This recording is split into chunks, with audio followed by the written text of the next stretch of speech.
Hello good morning friends, welcome to Yashpa classes. कल हमने section first और सेकंड तक करा था। आज हम सेक्शन 6 करेंगे, क्लासिफिकेशन ऑफ क्रिमिनल कोड्स, यानी क्रिमिनल कोड्स का वर्गीकरण। तो हमने देखा कि क्रिमिनल कोड्स को यहाँ पर दो पार्टों में बांटा गया है, सेशन कोर्ट और court of magistrate. Session court जो होता है उसकी पावर्स के बारे में भी हम जानेंगे कि सेशन कोर्ट को क्या पावर है और मजिस्ट्रेट कोर्ट को क्या क्या पावर्स है। लेकिन पहले इनकी श्रेणियों को हम जान लेते हैं कि सेशन कोर्ट में कौन कौन से मजिस्ट्रेट बैठेंगे और मजिस्ट्रेट कोर्टों को कौन कौन से पार्टों में डिवाइड किया हुआ है। तो हमने देखा कि सेशन कोर्ट यहाँ पर 3 पार्टों में डिवाइडेड है। तो हम देखते हैं कि यहाँ पे सेशन कोर्ट जो है वो 3 पार्ट्स में डिवाइड है। फर्स्ट है सेशन कोर्ट, नेक्स्ट है एडिशनल सेशन कोर्ट, यानी सेशन कोर्ट के अंडर में कौन बैठेगा, एडिशनल सेशन जज तो होगा वो बैठेगा। नेक्स्ट हमने देखा एडिशनल सेशन जज से नीचे वाली श्रेणी में कौन आएगा, तो यहाँ पे आएगा असिस्टेंट सेशन जज। ठीक है फ्रेंड्स, अब हमने यहाँ पे कोर्ट ऑफ मजिस्ट्रेट्स के पार्ट देखे। तो कोर्ट ऑफ मजिस्ट्रेट को हमने फर्स्ट ऑफ ऑल 2 पार्ट्स में डिवाइड करा। ठीक है फ्रेंड्स, यहाँ पे आया जुडिशियल मजिस्ट्रेट, यहाँ पे आया एग्जीक्यूटिव मजिस्ट्रेट। क्या होता है जुडिशियल मजिस्ट्रेट और क्या होता है एग्जीक्यूटिव मजिस्ट्रेट। एग्जीक्यूटिव मजिस्ट्रेट को हिंदी में बोलते हैं कार्यपालक मजिस्ट्रेट। ठीक है फ्रेंड्स, और जुडिशियल मजिस्ट्रेट को हमने यहाँ पे 2 पार्ट्स में डिवाइड करा है। पहला है मेट्रोपॉलिटन एरिया के अंदर और दूसरा है अदर एरिया में। मेट्रोपॉलिटन एरिया कल मैंने आपको डेफिनेशन क्लोज में समझाया था कि क्या होता है मेट्रोपॉलिटन एरिया, जिसकी जनसंख्या 10 लाख से अधिक है और राज्य सरकार जिसे अपने गजट में नोटिफिकेशन द्वारा क्या घोषित कर देती है, मेट्रोपॉलिटन एरिया घोषित कर देती है। तो ऐसे एरिया में जो जो जजेस बैठेंगे उनकी क्या क्या पोस्ट होगी और वो किसके अंडर में होंगे, तो ये देखते हैं हम। सबसे पहले हमने देखा यहाँ पे चीफ मेट्रोपॉलिटन मजिस्ट्रेट, यानी कि मुख्य महानगर मजिस्ट्रेट, ये सबसे बड़ा मजिस्ट्रेट होगा यहाँ का। इसके अंडर में बैठेंगे एडिशनल चीफ मेट्रोपॉलिटन मजिस्ट्रेट, जो इससे नीचे वाली श्रेणी में आएंगे। उसके बाद यहाँ पे होंगे MM, यानी कि मेट्रोपॉलिटन मजिस्ट्रेट। नेक्स्ट हमने देखा कि अगर राज्य सरकार आवश्यक समझती है तो यहाँ पर क्या है, स्पेशल मेट्रोपॉलिटन मजिस्ट्रेट भी नियुक्त कर सकती है। ठीक है फ्रेंड्स, अब हमने देखा कि अदर एरिया में कौन कौन से मजिस्ट्रेट होंगे, तो चीफ जुडिशियल मजिस्ट्रेट, यानी कि मुख्य चीफ जुडिशियल मजिस्ट्रेट यानी मुख्य नगर मजिस्ट्रेट। ठीक है फ्रेंड्स, यहाँ पे दिया हुआ है इसके अंडर में कौन बैठेंगे, इनके अंडर में बैठेंगे judicial magistrate first class, judicial magistrate second class, और अगर राज्य सरकार आवश्यक समझे तो स्पेशल जुडिशियल मजिस्ट्रेट भी यहाँ पर नियुक्त कर सकती है। ठीक है फ्रेंड्स, अब हमने देखा कि एग्जीक्यूटिव मजिस्ट्रेट, कार्यपालक मजिस्ट्रेट की कौन कौन सी श्रेणियां हैं। तो कार्यपालक मजिस्ट्रेट में सबसे बड़ा होता है डिस्ट्रिक्ट मजिस्ट्रेट, जिसे हम DM भी बोलते हैं शॉर्ट में। ठीक है फ्रेंड्स, अब हमने देखा कि यहाँ पे एडिशनल डिस्ट्रिक्ट मजिस्ट्रेट, DM के अंडर में कौन बैठेंगे, एडिशनल डिस्ट्रिक्ट मजिस्ट्रेट। उसके अंडर में बैठेंगे SDM, सब डिविजनल मजिस्ट्रेट। ठीक है फ्रेंड्स, इसके बाद अगर आवश्यक हो तो यहाँ पे स्पेशल जुडिशियल मजिस्ट्रेट भी नियुक्त किए जा सकते हैं। अब हम देखते हैं कि इनकी क्या क्या पावर होगी, दंडादेश देने की क्या क्या इनकी शक्तियां हैं, इसके बारे में हम चर्चा करेंगे।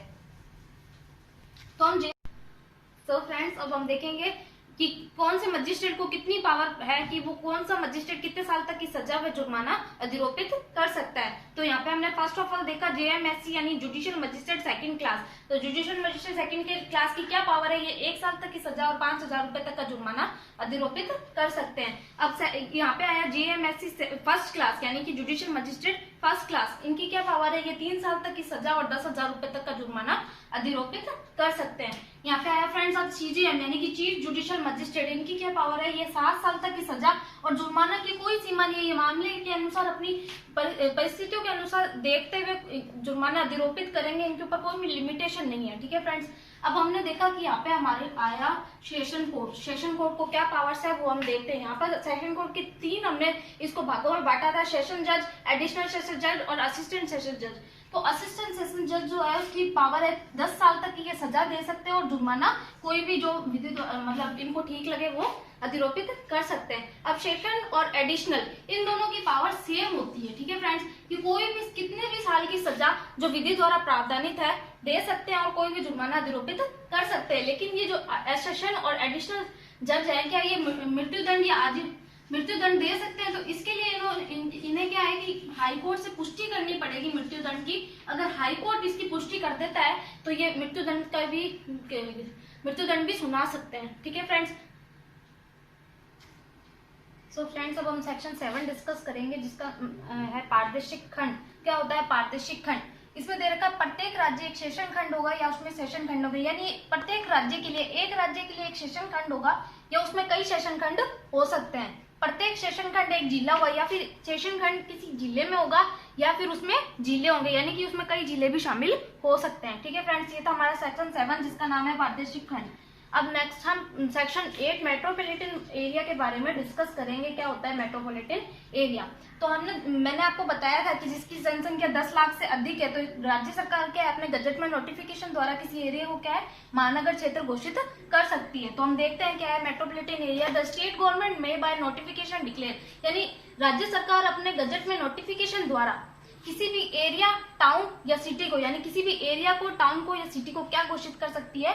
महानगर क्षेत्र घोषित कर सकती है। लेकिन इसकी कंडीशन क्या है? जबकि जनसंख्या उसकी क्या होनी चाहिए? 10 लाख से अधिक होनी चाहिए। ठीक है फ्रेंड्स, अब इसमें सेकंड क्लोज हमें दे रखा है कि प्रारंभ के अंदर जो मुंबई, कलकत्ता, मद्रास जो भी प्रेसिडेंसी नगर थे उन्हें क्या माना जाएगा? मेट्रोपॉलिटन एरिया माना जाएगा। ठीक है फ्रेंड्स, नेक्स्ट हमें इसमें क्लोज दे रखा है थर्ड क्लोज में ये बताया हुआ है द स्टेट गवर्नमेंट में एक्सटेंड, यानी कि उसकी सीमाओं को या तो वो बढ़ा सकती है, ठीक है फ्रेंड्स, में रिड्यूस का मतलब होता है कम कर सकती है, यानी महानगर क्षेत्र की सीमाओं को या तो राज्य सरकार बढ़ा सकती है या कम कर सकती है, अल्टर यानी कि उसमें परिवर्तन कर सकती है। लेकिन अगर मान लो फ्रेंड्स उसमें परिवर्तन होने के बाद में उसकी जनसंख्या 10 लाख से कम हो गई तो क्या वो महानगर क्षेत्र होगा? इसकी कंडीशन हमें फोर्थ में दे रखी है कि महानगर की क्षेत्र की सीमाओं में परिवर्तन के माध्यम इसकी जो सीमाएं है उनमें परिवर्तन हो गया तो उसके पश्चात अगर महानगर क्षेत्र में कोई भी कार्यवाही, विचारण ऐसा था जो पहले लंबित था जब वो महानगर क्षेत्र था तो उस पर क्या प्रभाव पड़ेगा?